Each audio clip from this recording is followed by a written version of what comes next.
Welcome to the beginning. You are standing in 26 Wooster Street, New York, New York. The tape you see are guides we made, some arbitrary and some with direct reference to the urban planning of this neighborhood.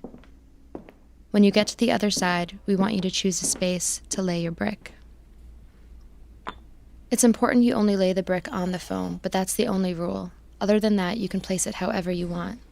On the tape directly, beside it, perpendicular to it. You can even stack your brick on another brick if you want to. In fact, we'd love that. This page is a detail from a book called Fast Man's Directory and Lover's Guide to the Ladies of Fashion and Houses of Pleasure in New York and Other Cities. A notably long title. In the mid-1850s, Soho was considered Manhattan's first red light district, and pocket-sized booklets like these were made to map and then review the various brothels in town. A sort of underground pre-Yelp rating system to tell you which woman and where. We built the sandbox for you. I'm going to continue to talk, but while I do, we want you to play.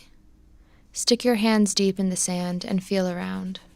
It's not always clear how to grow without burning down what came before, or what's worth losing in the continual quest to try and be better.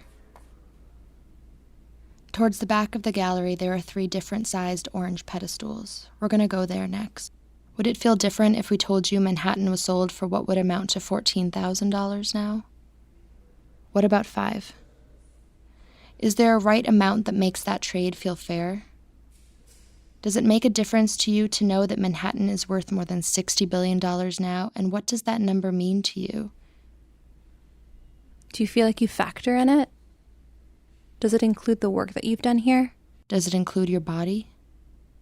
Each of the 3 pedestals are holding what amounts to $24 worth of bananas. Each pile's bananas were purchased from a different place. There are receipts taped on each pedestal proving this transaction, operating like a contract giving us the rights to all ownership. Each pedestal represents the total amount of goods traded for the island of Manhattan in 1626. Declaring something's value is complicated and inevitably linked to who gets to make that call and in comparison to what. We made the seesaw and put 2 stacks of equal quantities of the same print on each side. Each print has a small individual weight, but enough for the balance to shift if one side has much more or much less than the other. Pick a side and take a print for yourself. Your choice may not alter the balance now, or it might contribute to doing so later today or later this week. You won't be able to know for sure, and we can't tell you what the choice you make will say about you, or how that decision will affect the future.